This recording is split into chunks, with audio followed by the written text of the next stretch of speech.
Will these move at all? Yeah. Or for, like for, okay. Wherever you have room. Just so I can put my papers down and then I don't know. that That one. one might stay. This one might be easier to move than.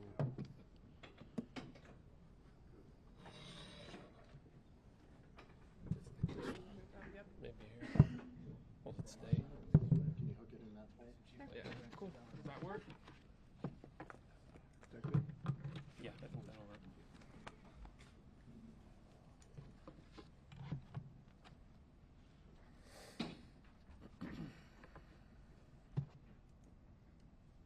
Just in case.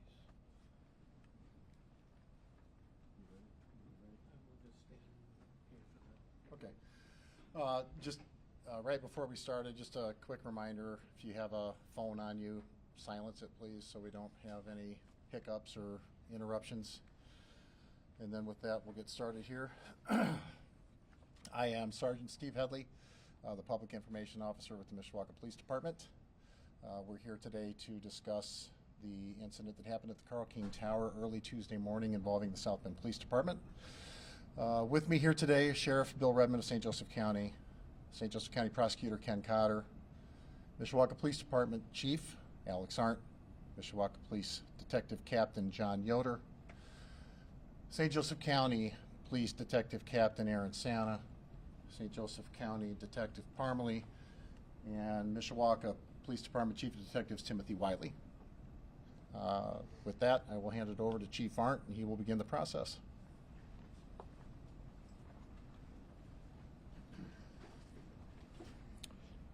Thank you, and thank you for being here this afternoon. I am Alex Arndt, Chief of Police with Mishawaka, and we are here today to give you an update regarding the South Bend Police Department officer-involved shooting that occurred on October 14th. I would like to start by saying that St. Joseph County has entered into a memorandum of understanding and a protocol for how officer-involved shootings would happen for transparency. Agencies will not investigate their own officer-involved incidents.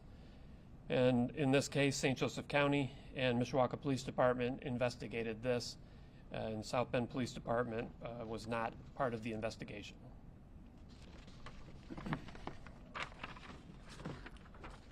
We have a slideshow for you that you can follow on behind me. I'm trying to hit some of the high points of the investigation and what was used to present this case to the prosecutor's office for review. On October 14th at approximately 0:30 hours, which is 12:30 a.m., officers were dispatched to the Karl King Towers reference to a stabbing that had occurred there. Witnesses and dispatch advised that a woman had been stabbed and that there was a woman in an apartment and she was not being allowed to leave.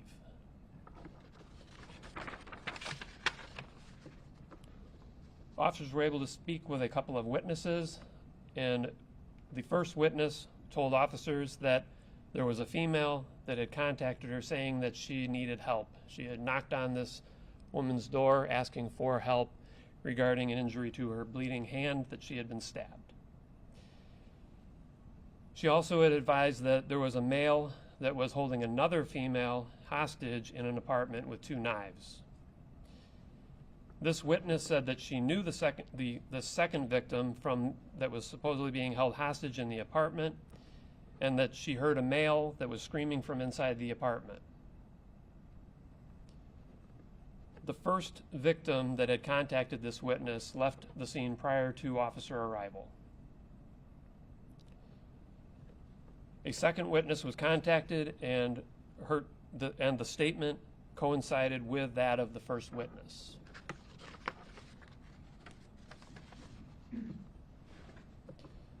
Officers then proceeded to contact this individual at his apartment, which is where they believed that there was another female that was being held hostage. Contact was made at the apartment door with information that he was armed with a hammer and with a knife. Officers attempted to de-escalate the situation through a variety of means, and They were speaking with him for over an hour, attempting to do so, but there was no resolution at that point. A search warrant for the apartment was applied for and was obtained by the officers. And at that time, they opened the door with a set of keys to be able to enter and to try to render aid or see what was going on with this female in the apartment. Immediately upon opening that door, an individual exited the apartment and charged at the officers while armed with a hammer. The officers subsequently used deadly force to stop the advance of the individual toward them with this hammer. This deadly force was with the utilization of firearms, and immediately the officers began to render aid to the individual, ultimately carrying him down the hallway in an elevator to the first floor where there was an ambulance that was waiting in order to take him to the hospital. The individual was pronounced deceased at approximately 2:45 in the morning at the hospital.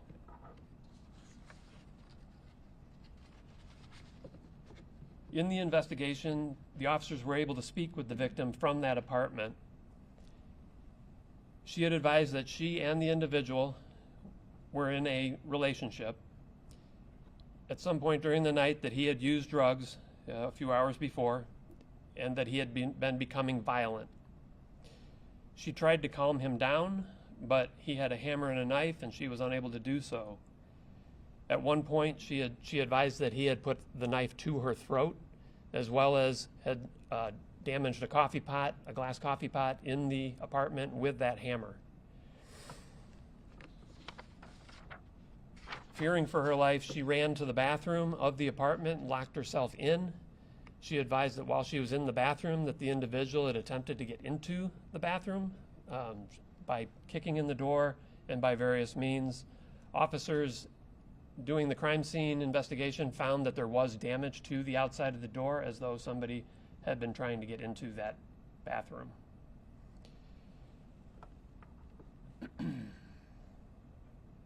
She also had advised that the individual was yelling and had said that he wanted to assault the cops that were outside the apartment.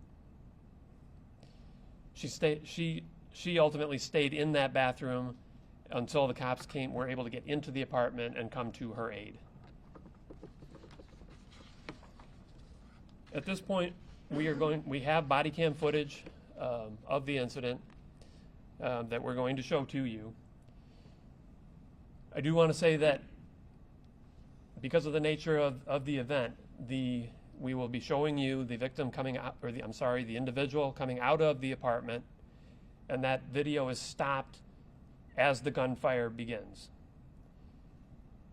For the gunfire portion of that, we have an audio clip that we will play for you so that you will be able to hear that, but not see the actual individual.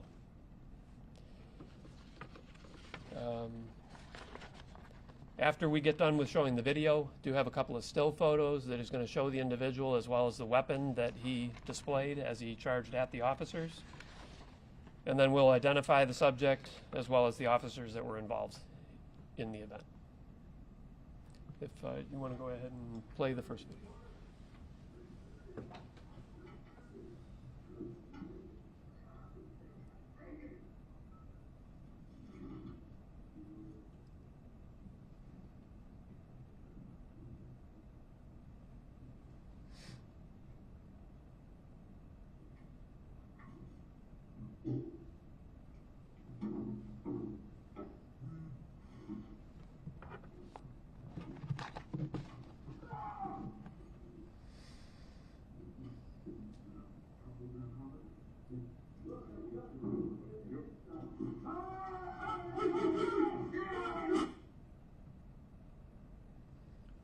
So this is, as you saw, the individual coming out of the apartment with a weapon in his hand and beginning to advance toward the officers.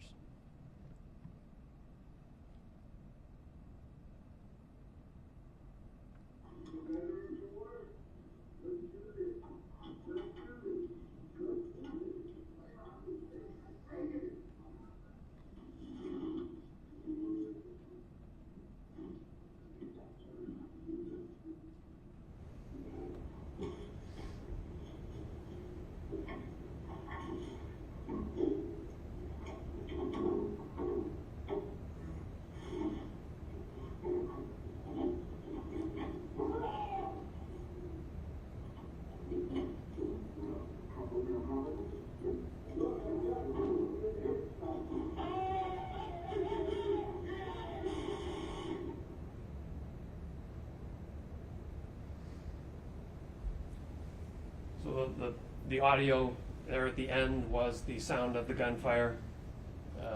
What you're seeing here are a couple of still shots of the individual as he exits the apartment. And you can see that he has a claw hammer in his hand, and then he is advancing toward the officer, who you can see at the top has his arms displayed.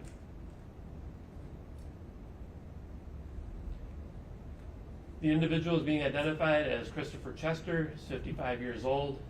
He's identified by fingerprints and witness statements.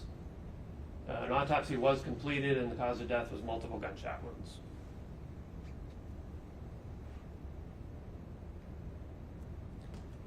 South Bend officers that were directly involved in the incident were Greg Howard, Austin Minix, Sean Ryan, and David Stepanowski.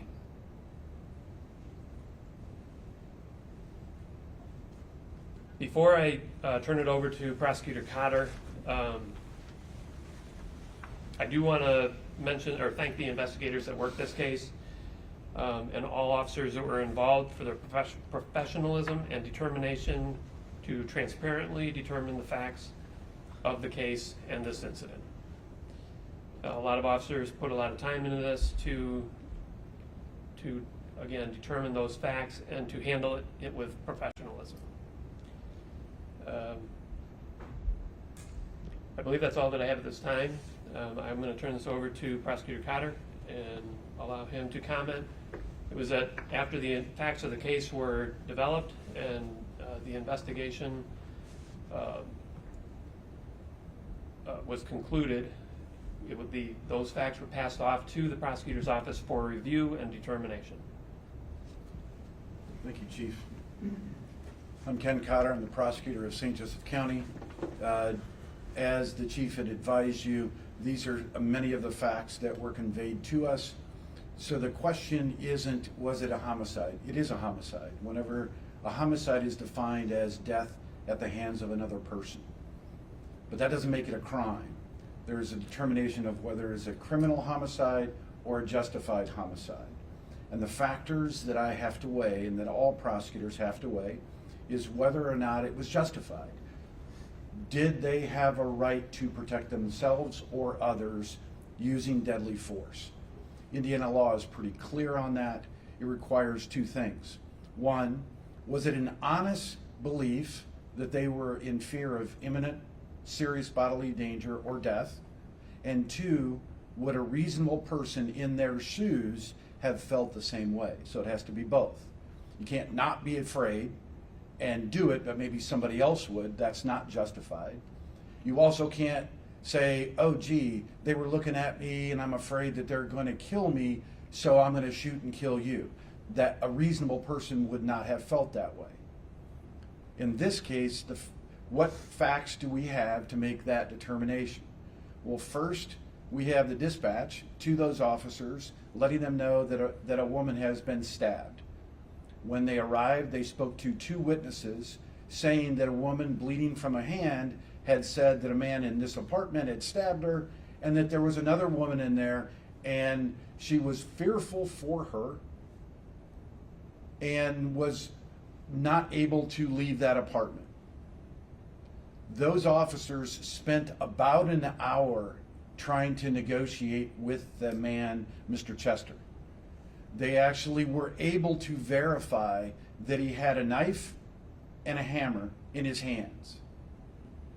They applied for a search warrant, and a judge reviewed those facts, and the judge determined that yes, they had a legal right to get into that apartment in order to find out and potentially render aid to the other woman who was in there.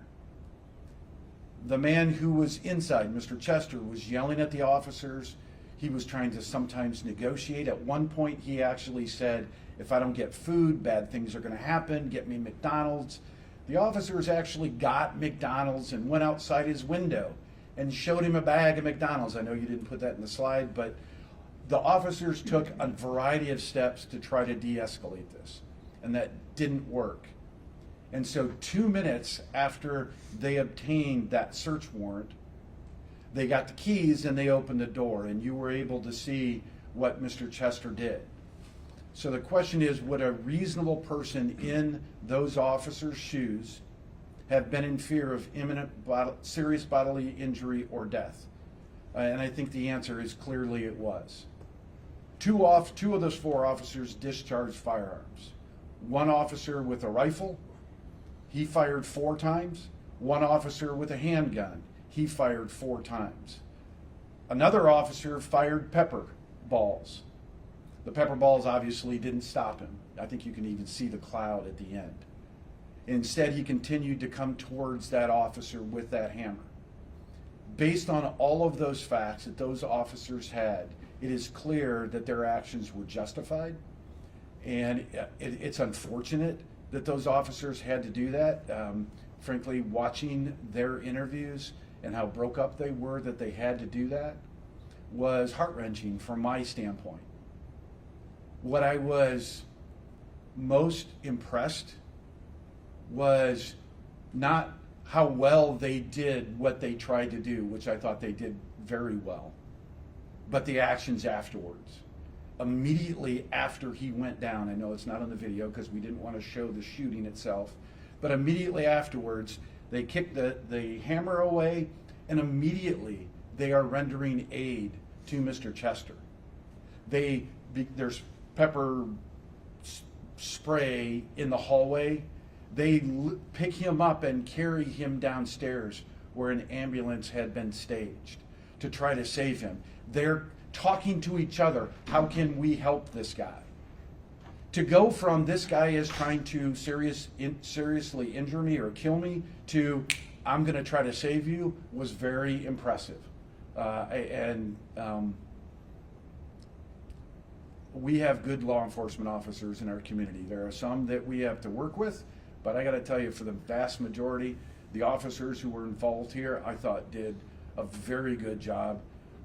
I am very pleased with the work that the county police did and the Mishawaka police did in investigating this. Nobody was trying to hide anything.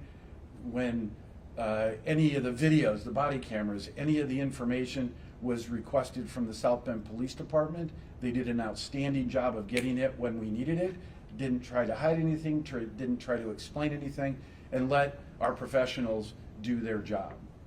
It is a very sad day whenever anyone dies, but it doesn't mean that somebody is criminally liable. And in this case, the officers did what we would hope officers would do, try to save people both before and afterwards.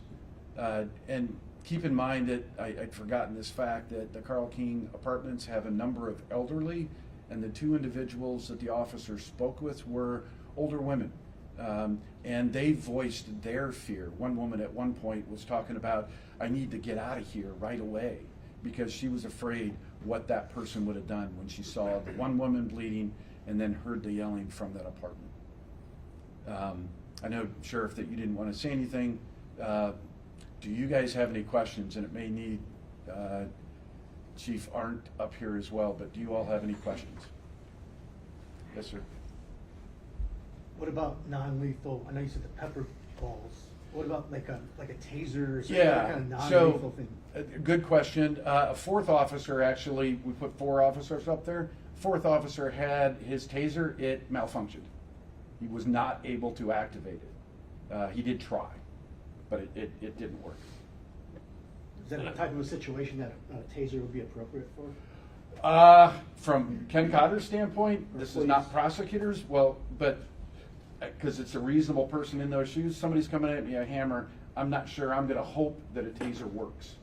Not the way he was coming out, and not based on all of the facts that they had prior to that confrontation. It wasn't just all of a sudden a guy's with a hammer. He was making threats when he was in the apartment. They knew that the woman had been stabbed. They knew that a woman was inside and she couldn't get out. The door to the bathroom where the woman was hiding, Chief alluded to it. The damage was, there was a gouge mark from a hammer in the door. The door handle was broken off. Based on all of those facts, I don't think anybody should question if in that situation, at that moment, they used deadly force. From a layman's perspective and from the prosecutor, he's got to review these. I don't know if, Chief, you wanted to add to that. I would just say that, and I believe we're going to be providing what we've shown you here for review, but as you'll notice, this is a very rapidly accelerating incident when that door opens. Less lethal is in place. Less lethal was attempted to be used, but officers had to make the decision that that subject was still advancing on them with closing that gap very rapidly with a deadly weapon. And the deadly force, as the prosecutor has reviewed and said, was appropriate in this situation. Just before, I did forget to say, now, after this investigation, that protocol that the chief talked about early on between the different departments when an officer is involved in a deadly incident, South Bend will now review that to determine whether or not they followed all of their protocols. But from a criminal liability standpoint, it's very clear that the officers did nothing wrong. And I'm sorry to stop you. In the original press release, it said that the woman who was stabbed, she was unable to be located. Any update? Has she been located? We have, or I should say, the detectives have attempted to locate her.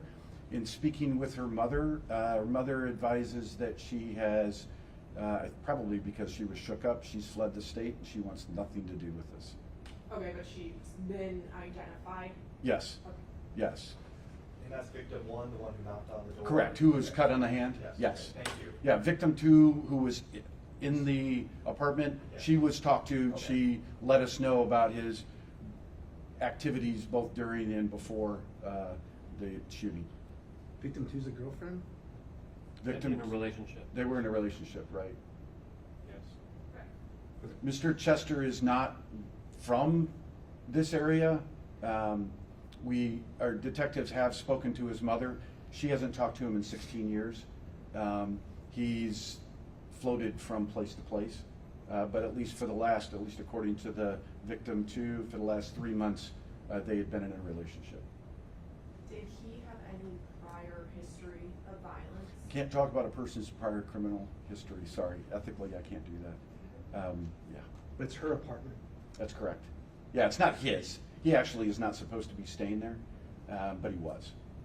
Why was he supposed to stay there? He was not supposed to because the leases only allow, frankly, I don't know why they have their rules, but only the people who are on the lease are allowed to stay there for any extended period of time.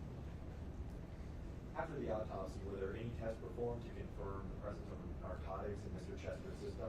Yeah, the autopsy was completed, but that investigation is not completed. Okay. So they have to do the drug testing. We do not have the results.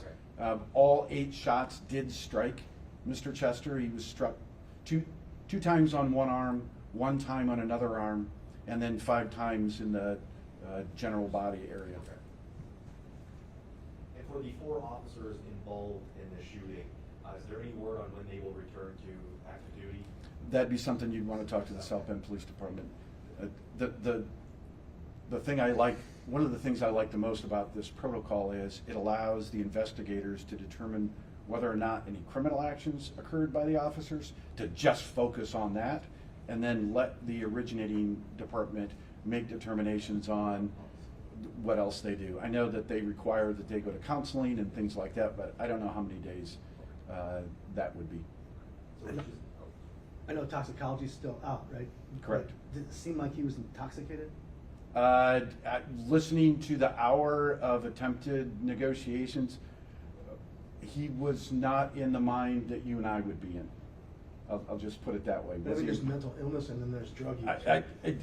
Again, sometimes you can't tell the difference between the two. His mother had had some concerns about his mental health, but there was no formal findings that he was suffering from any mental illnesses. I know you mentioned that officers got him McDonald's as part of negotiation. Well, tried to. tactics. I mean, they Or showed him a tried bag to, outside yeah. the window. Right. Can you speak on what other negotiation tactics were used? I think it's not a good idea that they do that because there are No, things that you guys. I think that's part of the policy and procedures related to the South Bend Police Department. That's something that you can contact them regarding. It's not appropriate for me to comment as a Mishawaka Police Department as to another agency. Any other questions? Is that what you meant was not appropriate for him to talk about South Bend Police's policy? I think it's not a smart move for all of us to know how the police are going to solve something, especially when there's a violent act that potentially did occur and can occur in the future, because otherwise people can kind of get ready for those and respond negatively. But I also agree with that's a South Bend decision, not Mr. Watkins. Yeah, the Mishawaka Police Department and St. Joseph County Police Department's purpose in this investigation was to determine the facts of what did happen, and then present them to the prosecutor's office for review. Is the woman whose apartment it was at Karl King, is she still staying there? I do not know. Do you know? The scene's been released, so that's her apartment. Whether she's still staying there, I don't know. Do we have her age? I do not know. Rebecca, do you know her age? She's in her 70s. The victim too? The victim who was in the bathroom? Correct. In her 70s. Do we have an age for victim 1? She was younger, 30s? Under 20. Under 20? I know she wasn't like a 15-year-old, but okay. That tells you how good I am being 63 on whether a young person is in their 30s or Was there in their anyone teens. else in the apartment before things escalated besides victim 1 and 2? We're only aware of those. So victim 1 had been in there, but she got out. Correct. Correct. And victim 2 had made comments that she wasn't sure, but she thought that victim 1 was going to try to get out while victim 2 was going to the bathroom. And then it was confirmed that victim 1 did get out. Is there any known relation between victim 1 and 2? Not that we're aware of. Any other questions? Again, Chief, thank you for your investigation. Sheriff, thank you for the investigation. This will now be turned over to the South Bend Police Department, and they will review the protocols and the actions of the officers. Have a good evening.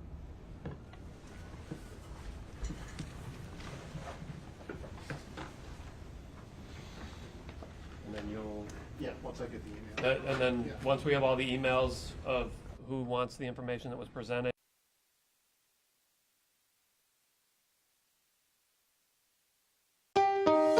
Thanks for watching. Here's another story you may like, and subscribe to the WSBT 22 YouTube channel.